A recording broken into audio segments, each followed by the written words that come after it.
بسم اللہ الرحمن الرحیم، السلام علیکم۔ پہلے پاکستان میں ڈالر کو پر لگتے تھے، لیکن اب سٹاک مارکیٹ کو پر لگ گئے اور سٹاک مارکیٹ ہر گزرتے دن کے ساتھ اڑتی جا رہی ہے، بہتر ہوتی جا رہی ہے۔ نہ صرف بہتر ہو رہی ہے بلکہ ہر روز نئے سے نئے ریکارڈ بھی قائم کر رہی ہے۔ سٹاک مارکیٹ میں اضافہ پاکستان کے لیے کتنا خوش آئند ہے، اس سے آنے والے دنوں میں کیا اہم تبدیلی آئے گی، اس پہ بھی بات کروں گا۔ اس کے ساتھ ہی کینیڈا نے اپنے اسٹوڈنٹ ویزا پالیسی میں کچھ اہم چینجز کر لی ہیں۔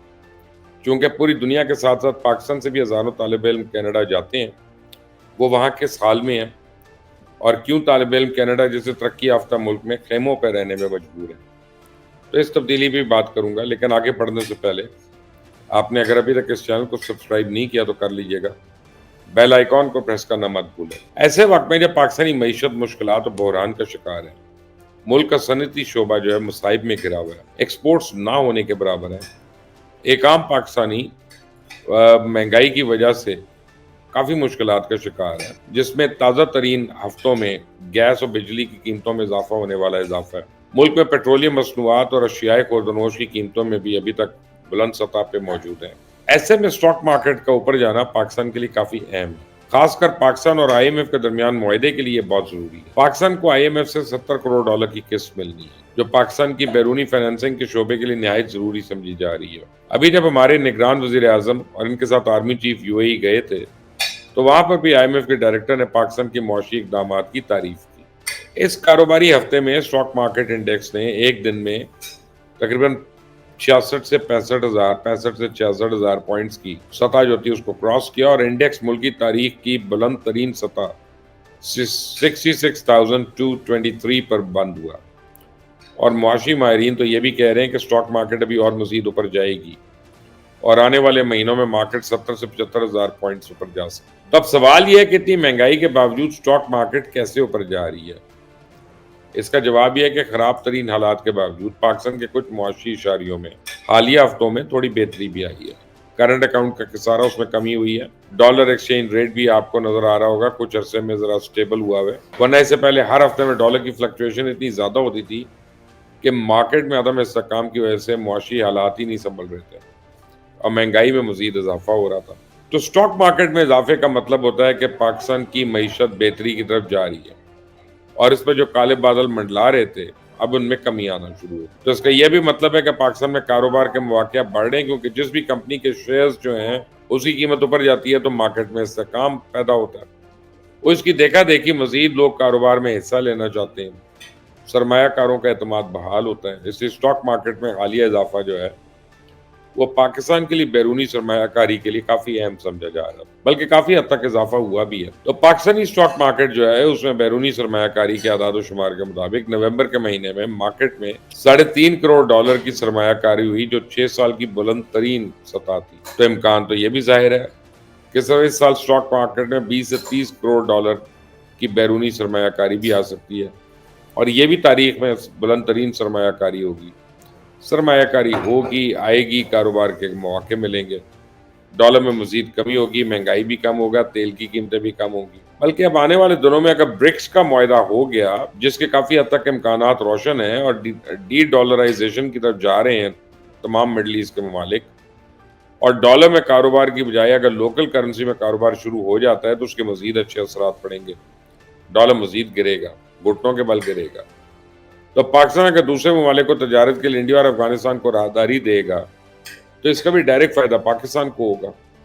سی پیک چل پڑا تو پاکستانی معیشت کے مزید اچھے دن آ سکتے ہیں، لہٰذا لگتا یہ ہے کہ پاکستان کے اچھے دن آنے والے۔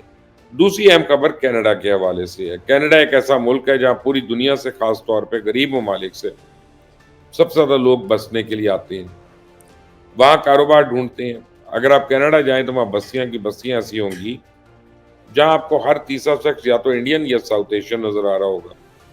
اگر پچھلے سال کی بات کریں تو ایک سال میں 5 لاکھ کی ریکارڈ تعداد نے کینیڈا موو کیا، اور ایک اندازے کے مطابق 2025 تک ہر سال 5 لاکھ لوگ مزید کینیڈا میں رہائش کے لیے جائیں گے۔ تو سرکاری اعداد و شمار کے مطابق ہر 4 میں سے ایک کینیڈین اس ملک میں تارکین وطن، یعنی ایک دوسرے ملک سے آیا تھا پھر آباد ہو گیا، یعنی امیگرنٹ ہے وہ۔ تو یہ G7 ممالک میں سب سے بڑی تعداد ہے۔ اگر اس کا موازنہ امریکہ سے کیا جائے تو وہاں سے 14% پناہ گزین ہے، برطانیہ میں بھی تارکین وطن کی آبادی تقریباً 14% ہے، لیکن کینیڈا میں تارکین وطن کی آبادی کا کل حصہ 20% سے بھی زیادہ ہے۔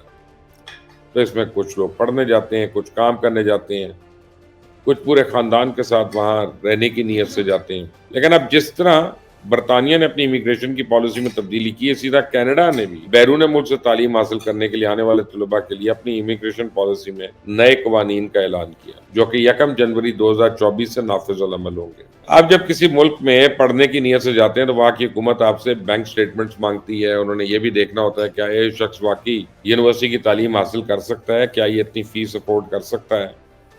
تو اگر آپ نے مقررہ بینک سٹیٹمنٹس انہیں دکھا دیں تو وہ آپ کو داخلے کے لیے اہل قرار دے دیتے ہیں۔ کینیڈا میں اس کو گارنٹیڈ انویسٹمنٹ سرٹیفکیٹ کہتے ہیں۔ اب کینیڈا نے اس سرٹیفکیٹ کے تحت جمع کرائی جانے والی رقم میں اضافہ کیا، اور اس سے پہلے یہ رقم $10,000 تھی۔ 2000 میں یعنی آج سے 30 سال پہلے بڑھایا گیا تھا۔ اب 23 سال کے بعد اسے مزید اضافہ کیا گیا۔ نئے قوانین کے مطابق اس رقم کو $20,635 کر دیا گیا ہے، جو ایک خاطر خواہ سگنیفیکنٹ اضافہ ہے۔ تو کینیڈا کے حکام اس فیس کو بڑھانے کا یہ جواز دے رہے ہیں کہ چونکہ گزشتہ عرصے میں پوری دنیا میں مہنگائی کی شرح میں کافی اضافہ ہوا، اس کی وجہ سے طلباء کو کینیڈا آمد پہ پتہ چلتا ہے کہ ان کے پاس اتنے فنڈز نہیں ہیں کہ تعلیم جاری رکھ سکیں، اور پھر ان میں سے کچھ لوگ واپس چلے جاتے ہیں، کچھ یہیں کام کرنا شروع کر دیتے ہیں۔ تو دوسری جو بڑی تبدیلی ہوئی ہے اس کے مطابق کینیڈا میں پہلے لوگ اسٹوڈنٹ ویزا پہ آنے والے طلباء کو ایک ہفتے میں صرف 20 گھنٹے کام کرنے کی اجازت دی۔ پھر کینیڈین گورنمنٹ نے طلباء کو پڑھائی کے ساتھ ساتھ فل ٹائم کام کرنے کی اجازت دے دی۔ یہ قانون دسمبر 2023 تک تو لاگو ہے، لیکن اب کینیڈین گورنمنٹ نے اس کی مدت 30 اپریل 2024 تک کر دی، یعنی اب طلباء جو ہیں مزید کچھ عرصہ فل ٹائم کام رکھ سکتے ہیں۔ تیسرا قانون ورک پرمٹ کے حوالے سے ہے۔